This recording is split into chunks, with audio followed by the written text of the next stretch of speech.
14वें बच्चे को जन्म देते आज ही के दिन मौत, तीसरी बार ताजमहल में दफनाई गई कहानी मुमताज़ की।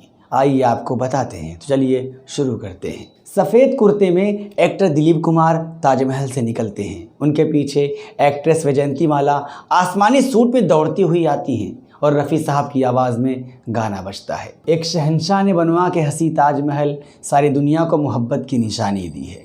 इसके साये में सदा प्यार के चर्चे होंगे, ख़त्म ना हो सके ऐसी कहानी दी है। इस शहंशाह का नाम शाहजहां है और उनकी मोहब्बत का नाम अर्जुमंद बानो बेगम है। दुनिया उन्हें मुमताज़ के नाम से जानती है। 17 जून 1631 यानी आज ही के दिन मुमताज़ की मौत हुई थी। उस वक्त वो सिर्फ 38 साल की थी और उसी दिन उन्होंने अपने 14वें बच्चे को जन्म दिया था। दिल्ली के मीना बाज़ार में प्यार होने से जंग में शाहजहां के साथ जाने और मौत के बाद 3 बार दफनाए जाने तक आज मुमताज़ बेगम की पूरी कहानी जानेंगे। तब तक के लिए आप चैनल को सब्सक्राइब और वीडियो को लाइक कर दीजिए। अकबर के बेटे जहांगीर के घर सन 1592 में एक बेटा पैदा हुआ। नाम रखा गया खुर्रम, जिन्हें बाद में शाहजहां के नाम से जाना गया। राजशाही ठाठ में बड़े हो रहे खुर्रम यानी शाहजहां शायरी और संगीत के शौकीन थे।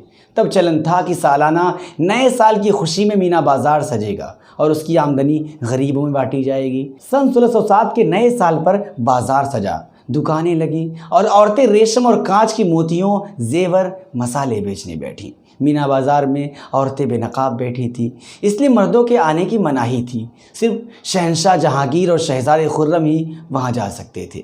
मीना बाज़ार में घूमते हुए शहज़ादे खुर्रम ने देखा कि एक लड़की कीमती पत्थरों और रेशम के कपड़ों की दुकान सजा कर बैठी है।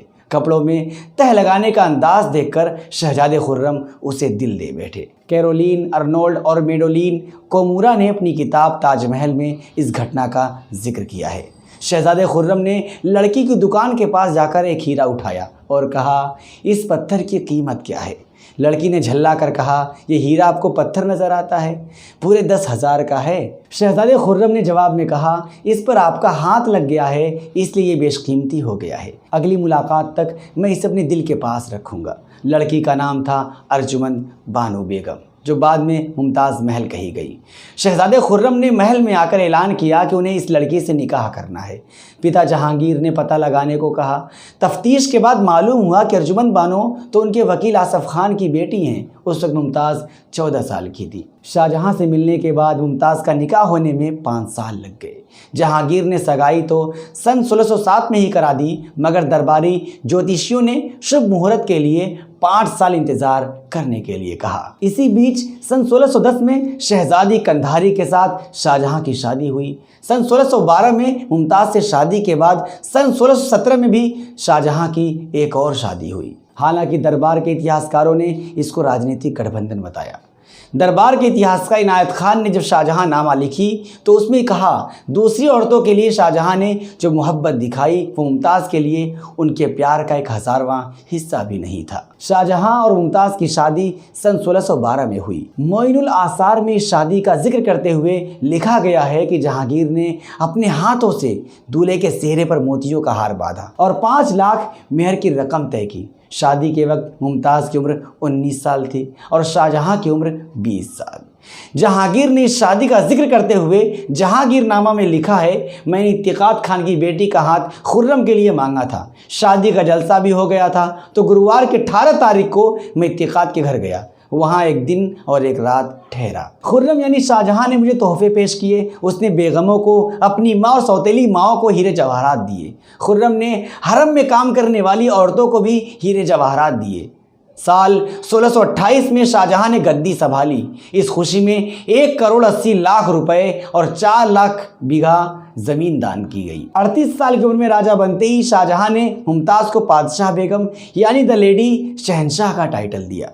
इसके अलावा मलिके जहां यानी दुनिया की रानी, मलिके उज़्मा यानी ज़माने की रानी, मलिके हिंद यानी हिंदुस्तान की रानी जैसे कई टाइटल्स दिए।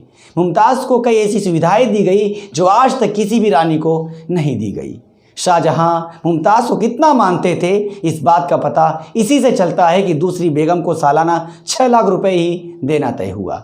शाहजहां ने खुशी मुमताज़ को 2 लाख अशरफियाँ इनाम भी दिया, साथ ही सालाना 10 लाख रुपए देने का ऐलान किया। ये पैसे आज के 50 करोड़ रुपए जितने हैं। मुमताज़ और शाहजहां 19 साल तक साथ रहे। सन 1628 में शाहजहां की गद्दी पर बैठने के 4 साल के अंदर ही मुमताज़ की असमय मौत हो गई। 19 सालों में उनके 14 बच्चे हुए, इनमें 8 बेटे और 6 बेटियां थीं। 7 बच्चों की मौत पैदा होते ही या कुछ साल बाद हुई। बाकी बच्चों में दारा शिकोह, औरंगज़ेब और जहांआरा का नाम इतिहास में दर्ज हुआ।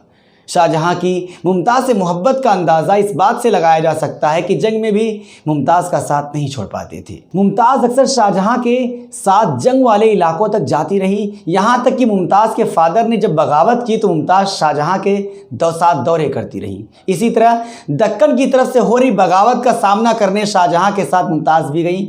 वो गर्भवती थी और अचानक उन्हें प्रसव पीड़ा होने लगी। 30 घंटे लगातार प्रसव पीड़ा के बाद 17 जून 1631 को दक्कन के इलाके जो मध्य प्रदेश के बुरहानपुर में है, बहुत ज़्यादा खून बहने से मुमताज़ की मौत हो गई। उस वक्त शाहजहां वहाँ मौजूद नहीं थे। मुमताज़ को टेम्पररी तौर पर बुरहानपुर के एक बगीचे में दफना दिया गया। शाहजहां ने 2 साल के शोक का ऐलान किया और ख़ुद एक कमरे में बंद हो गए। शाहजहां पूरे सप्ताह कमरे में बंद रहे। कहा जाता है कि वो अगले 2 सालों तक बुधवार को सफ़ेद कपड़े पहनते थे। शाहजहां के राजा बनने के पहले ही मुमताज़ ने उनसे कुछ वादे ले लिए थे। ताजमहल बनवाना उनमें से एक था। शाहजहां से मुमताज़ ने यह भी वादा लिया कि हर साल बरसी पर वो मकबरे पर जाएंगे। मुमताज़ का आखिरी वादा शाहजहां पूरा नहीं कर सके। औरंगज़ेब ने सत्ता पाने के लिए उन्हें कैद कर दिया, जहां से वो बाकी का जीवन एक खिड़की से ताजमहल देखते हुए बिताते रहे। अब आप ये सोच रहे होंगे कि मुमताज़ की डेड बॉडी ताजमहल कैसे पहुंची।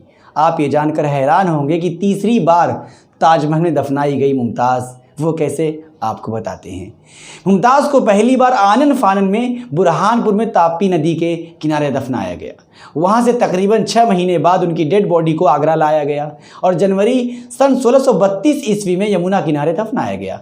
यहाँ शाहजहां ने मकबरा बनवाया और इसी जगह को ताजमहल कहा जाने लगा। बाद में जो ताजमहल बन गया तो मुमताज़ की कब्र वहीं बनाई गई। अब किस्सा ताजमहल के बनने का कि ताजमहल कैसे बना, तो सुनिए। शाहजहां के लिए सबसे बड़ी चुनौती थी कि ताजमहल बनेगा कहाँ। बहुत जद्दोजहद के बाद शाहजहां ने तय किया कि वो जगह शांत और शहर से दूर होगी। वहाँ से किला दिखेगा और यमुना बगल से गुजरेगी ताकि पौधों को पानी समय पर मिलता रहे। अंत में शाहजहां ने किले से 1.5 मील दूर जगह चुनी। ताजमहल को सन 1632 में बनाना शुरू किया गया और लगभग 20 साल बाद सन 1653 में बनकर तैयार हुआ। 42 एकड़ की ज़मीन चुनकर इसकी मीनारों का स्ट्रक्चर तय किया गया और इसे बनाने के लिए दुनिया भर से 20,000 मजदूर बुलाए गए। जिस साल ताजमहल बन रहा था उसी समय पीटर मंडी नाम के एक ट्रेवलर भारत आए। अपने सफ़रनामा में उन्होंने ताजमहल के बनने का जिक्र करते हुए लिखा है कि उस इलाके को साफ कर ज़मीन बराबर कराई गई। हज़ारों मजदूरों ने दिन रात काम करके गहरी नींव खोदी और ध्यान रखा कि यमुना का पानी इस तरफ ना आए। इसके बाद 970 फीट लंबा और 364 फीट चौड़ा चबूतरा बना जिस पर मकबरा बनाया गया। इसमें लगे संगमरमर मकराना से मंगाए गए। संगमरमरों के लिए स्पेशल गाड़ी बनाई गई जिसे 25-30 मवेशी खींचते थे। बैलों और लंबे सींग वाले भैंसों के सहारे उन्हें 200 मील दूर आगरा लाया गया। शाहजहां की जीवनी में फर्गुस निकोल ने लिखा है कि इसे बनाने वाले ज़्यादातर मजदूर कन्नौज के थे, नक्काशी करने वाले पोखरा से और बाग बनाने की जिम्मेदारी कश्मीर के मजदूरों की थी। ताजमहल में 40 तरह के रत्न लगाए गए। नीले पत्थर अफगानिस्तान से, हरे रंग के पत्थर चीन से और फिरोज़ा तिब्बत से मंगाए गए थे। यहाँ तक कि लहसुनिया पत्थरों को मिस्र के नील घाटी से मंगाया गया था। इसे बनाने में उस समय के हिसाब से 4 करोड़ रुपए खर्च किए गए। इतिहासकार अब्दुल हमीद लाहौरी ने मजदूरों को दिए गए मेहनताने और ट्रेवल एक्सपेंस का जिक्र करते हुए लिखा है कि 50 लाख रुपए खर्च हुए। उसमें लगने वाले रत्नों और दूसरे खर्चों को मिला देने पर यह 4 करोड़ के आसपास होती है। यह आज के तकरीबन 50 अरब रुपयों के बराबर होगी। ताजमहल के बनने में खर्च हुआ सारा पैसा आगरा के सरकारी खजाने से चुकाया गया। आगरा के आसपास के 30 गांव से मिलने वाली मालगुजारी का इस्तेमाल रख रखाव में करने का हुक्म जारी हुआ। ताजमहल बनने के 5 साल के भीतर ही गद्दी को लेकर जंग छिड़ी रही और सन 1959 में औरंगज़ेब ने अपने पिता को गद्दी से उतार दिया। उन्हें किले में नज़रबंद कर दिया गया। अपने कमरे की खिड़की से वो हर वक्त चांद देखते रहते। और लगभग 7 साल बाद जनवरी 1666 में शाहजहां ने ताजमहल देखते देखते दुनिया को अलविदा कह दिया। शाहजहां को भी मुमताज़ की कब्र के बगल में ताजमहल के भीतर ही दफना दिया गया। NIN लगातार हिस्ट्री बेस्ड वीडियो आपके सामने ला रहा है ताकि आप सच से रूबरू हों। झूठ के इस दौर में सच पेश कर रहे NIN को ज़्यादा से ज़्यादा सब्सक्राइब करें, आप वीडियो को शेयर करें और कमेंट ज़रूर करें। आपका कमेंट ही हमारा हौसला है। दीजिए मुझे इजाज़त।